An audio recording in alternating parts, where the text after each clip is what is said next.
যেদিন ছিল ওই দিন আমার ওয়াইফকে ক্লিনিক্যালি ডেড বলা হয়েছিল। আমি যখন হসপিটালে ভর্তি করলাম, আমার মেয়ে হলো, আমার ওয়াইফের প্রেগন্যান্সি জন্ডিস ধরা পড়লো। বিলিরুবিন 11 ছিল, ভর্তি রাখার পরেও 12-তে উঠে গেল স্যালাইন ট্যালাইন দেওয়ার পরে। তো তখন ডক্টররা বললো যে আপনার ওয়াইফকে 99% ক্ষেত্রে, এইসব ক্ষেত্রে ওয়াইফ মানে বাঁচে না। রিয়াদ কি কারণে রুমে গেছে, যে দেখে কেতলিটা ইসের পরে রয়েছে, বাথটবের পরে বসে আছে। ঠিক আমি রুমে গেছি, ওনার টয়লেটে ঢুকছে, ঢুকে দেখি কেতলি। আমি বললাম যে কি ব্যাপার, কেতলি এই জায়গায় কেন? আমার তো মাথা মানে গরম হয়ে গেছে। আমি বললাম যে সোহেল ভাই, কেতলি এই জায়গায় কেন? তো বলতেছে আরে না ভাই, কিচ্ছু না কিচ্ছু না, এটা কিচ্ছু না। আমি বললাম যে তাহলে কি আপনি আমার মাসের বাইরে কি এই কেতলিতে চা খাওয়ান? তো আরে না না না না, উনি স্বীকার করবে না। আমি বললাম যে না, আপনি তাহলে চা কোন রুমের কেতলি থেকে আপনি বানায় নিয়ে আসেন, তারপরে মাসের বাইরে গিয়ে আমি বলছি।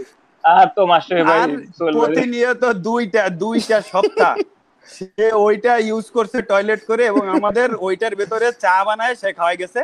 ঠিক আছে, এরপরে ভাই তুই চিন্তা কর একবার যে কি হইতে পারে। আমি একটা অ্যাড করি, পরে নান্নু ভাই যে ট্যুরে আমাদের গেছিল ওই আয়ারল্যান্ডে নেক্সট বার, তো আমি নান্নু ভাইরে বললাম, নান্নু ভাই আপনি কি সোহেল ভাইয়ের হাতে চা খান?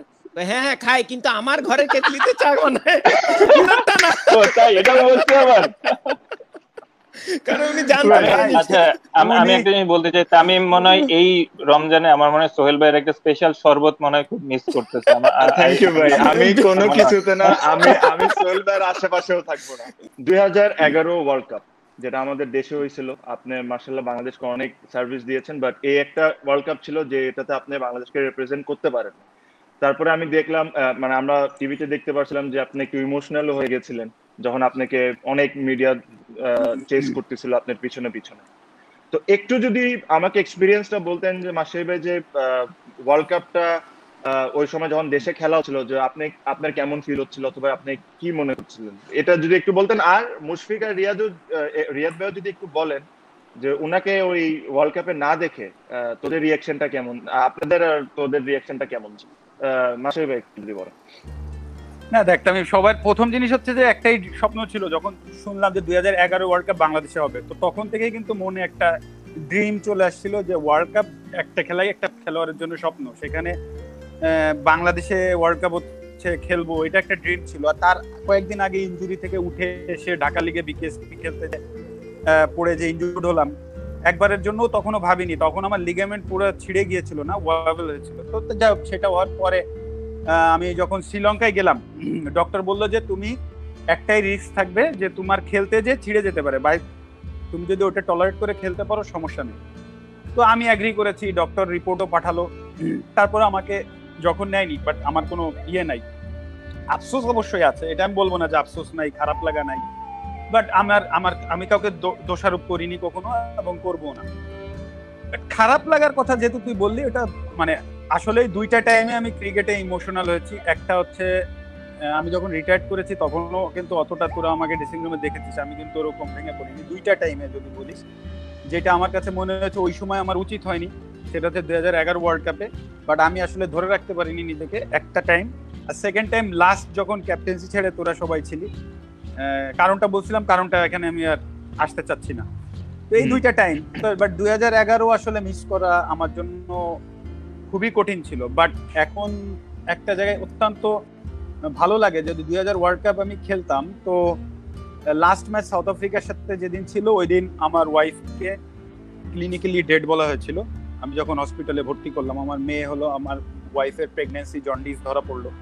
বিলিরুবিন 11 ছিল, ভর্তি রাখার পরেও 12-তে উঠে গেল স্যালাইন ট্যালাইন দেওয়ার পরে। তো তখন ডক্টররা বললো যে আপনার ওয়াইফকে 99% ক্ষেত্রে, এইসব ক্ষেত্রে ওয়াইফ মানে বাঁচে না। এবং আমার মেয়ের তখন 6 মাস 30 মানে 7 মাস জাস্ট হলো, 7 মাসেও আসাও বাচ্চার জন্য রিস্ক, বাট কোনো অপশনস ছিল না। ওই দিন রাতটা পার করেই পরের দিন অপারেশন করতে হলো।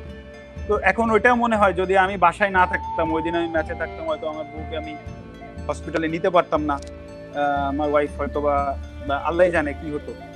তো খারাপ লাগার থেকে ভালো লাগে এখন, আরো মনে কর ওইটা চিন্তা করলে আরো বেশি লাগে যে মেবি এই কারণেই আল্লাহ তাআলা চাননি যে আমি এই ওয়ার্ল্ড কাপটা খেলি, হয়তোবা এর উসিলায় আমার পরিবার আমি ফিরে পেয়েছি। সো আসলে সবকিছু আল্লাহ যা করেন, তামিম এই দুনিয়ায় যা কিছু করে সবকিছু ভালোর জন্য করে। তো সো খারাপ লাগার থেকেও ভালো লাগে আসলে এখন বেশি যে আমি আমি মানে আমি আমার মানে আমার ফ্যামিলি আমি ব্যাক পেয়েছি এই কারণে। সো অবশ্যই একটা খারাপ লাগা যেমন আছে, 3 গুণ ভালো লাগাও আছে, কারণ এটা আল্লাহ তাআলার সিদ্ধান্ত। থ্যাংক ইউ মাশরাফি ভাই। মুশফিক যদি একটু বলতে চান যে তোর রিঅ্যাকশন কেমন ছিল মাশরাফি ভাইকে 11 ওয়ার্ল্ড কাপে না দেখে? না, এটা তো অবশ্যই, এটা তো বলার অবকাশ রাখে না। যেটা তুই বললি যে মাশরাফি ভাই আমাদের মধ্যে আসলে এমন একজন প্লেয়ার, শুধু আমি মনে করি যে শুধু ইন্ডিভিজুয়াল না, এমন একজন লিডার, যে উনি ক্যাপ্টেন থাকুক আর না থাকুক, যে সবাইকে উনি যেভাবে ইন্সপায়ার করে, এবং এত বড় টুর্নামেন্ট আর আমাদের দেশে হওয়া মানে কি তার মতো প্লেয়ার মিসিং, ড্রেসিং রুমে মিস করে, এটা আসলে আমার জন্য অনেক শকিং ছিল। যদিও আমি খুব আর্লি স্টেজে ছিলাম, এবং আমি যতদূর জেনেছি যে হয়তো ইনজুরির কারণে ওনাকে নেওয়া হয় না, বাট তারপরে যখন যেটা মাসুদ ভাই বললো যে উনি যেহেতু ডিটারমাইন্ড ছিল যে খেলতে উনি পারবে বা এরকম, তো আমি আসলে তখন জানার পরে আসলে খুবই খারাপ লেগেছে। এবং যেটা ভাই বললো যে উনি তারপরে নিজেকে মানে ধরে রাখতে পারে নাই, বাট অল ইন অল যেটা মাসুদ ভাই বললো যে এটা আসলে আল্লাহ যা করে অবশ্যই ভালোর জন্য। আমার সাথে এরকম একটা ইনসিডেন্ট হয়েছিল সেম, যেটা এমন করে 2006-এর দিকে আমার নানি যখন মারা যায়, তো তখন আমি মানে ন্যাশনাল টিমে ট্যুরে যাওয়ার মতো ভাব এরকম ছিল, একটা শ্রীলঙ্কা ট্যুর হয়েছিল, তো সামহাও আমি যাইতে পারি নাই। বাট তারপরেও কিন্তু ওই সময় আমার ডাইনি অসুস্থ হয় এবং মারা যায়। তো মানে ওই জন্য হয়তো বা যদি আমি যাইতাম হয়তো বা সামনে আমি লাস্টে যে অসুস্থটা হয়তো আমি ওটা দেখতে পারতাম না। তো আমি মনে করি আল্লাহ যেটা করে এটা অবশ্যই ভালোর জন্যই করে। থ্যাঙ্কস। রিয়াদ ভাই যদি একটু যদি বলেন এই আমি মাশরাফি আমি ভাই। যেটা পার্সোনালি আমি যেটা ফিল করেছিলাম, এটা হয়তো আমার বলা হয়নি মাশরাফি ভাইকে, কারণ আমি খুব কাছ থেকে দেখেছি তখন মাশরাফি ভাইকে। প্রায় দিনে যখন উনি ট্রেনিং আসতো বা ফিজিওর কাছে আসতো, অনেক সময় দেখতাম চোখ লাল। এটা আমি বেশ কয়েকবার দেখেছি।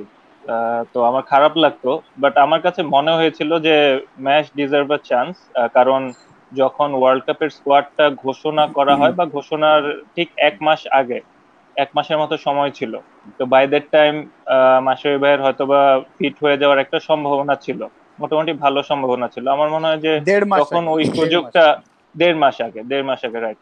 তো তো আমার কাছে তখন মনে হয় যে ওই সুযোগটা উনি ডিজার্ভ করতো, আমার কাছে এটা পার্সোনালি মনে হয়। তাহলে হয়তো বা, কারণ দেশের ওয়ার্ল্ড কাপ এত বড় মেগা ইভেন্ট, কে এটা মিস করতে চায়, এবং being a top performer of the side, আমার মনে হয় এই সুযোগটা উনি ডিজার্ভ করতো। তো এই দিক থেকে আমার খুব না, পার্সোনালি খুব খারাপ লেগেছিল।